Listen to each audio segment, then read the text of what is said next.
it sounds loud. Yeah. Okay, first of all, thanks to Tony Shaw and Steve Bastassini and Eric Franzen for inviting me to come out here and talk to y'all. I appreciate that. I was, as Dave said, I was fortunate enough to be involved at some of the very beginning of the semantic web. And so it's been quite a ride. And what I thought I'd do is, in this talk, is try and complement Dave's talk, which was much more about the technology, and you're going to get sort of a tremendous, I think, dose of the technology at this conference in the next week. And what I wanted to do was actually give you a little history, right? Because I actually came from a liberal arts background. I believe that you can't really understand where you are unless you understand where you came from. And so this talk is a little bit about the history of the semantic web and how it's evolved, because I think it's just fascinating. I'm going to sort of take it through a couple of different slices. So the first I'm just going to talk about the origins of the semantic web. And by origins, I'm going to really only stretch back about 10 years. There's one slide which stretches back a little further, but I'm really going to talk about 10 years. I'm going to talk about this organization that I used to work with called DARPA. It's a branch of the United States Department of Defense.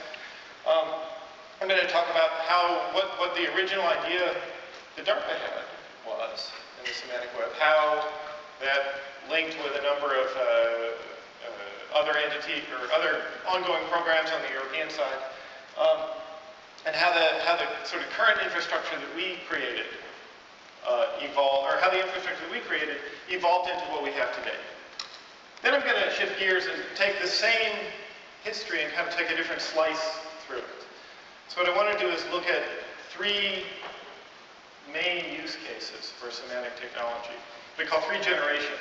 I'm going to look at different kinds of ways that companies have addressed these use cases, different kinds of markets which they've created.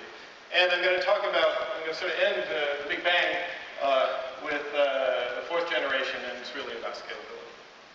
Okay, so we'll start with the origins of the semantic web. So this is sort of my one slide for people who aren't real familiar with how computer science R&D, to a large majority, is funded in the United States today. There's three sort of big players in this. There's an organization called the National Science Foundation. They primarily fund professors at universities, typically individuals.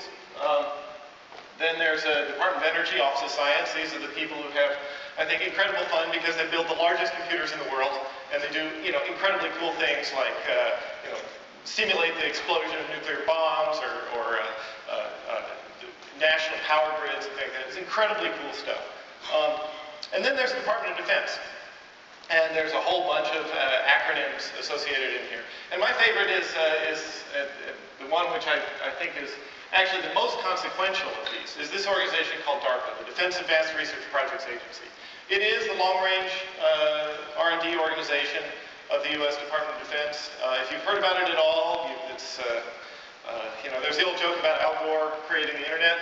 Well, DARPA was actually the funding agency that created the internet. Al made sure that DARPA had its budgets every year, and so Al has some credit to that. But DARPA was actually the ones that really did it. And in fact, they didn't do it. What DARPA does is it's just 120 people. What they call 120 people plus a travel agent. And these guys, they just run all around the world. I was one of these guys.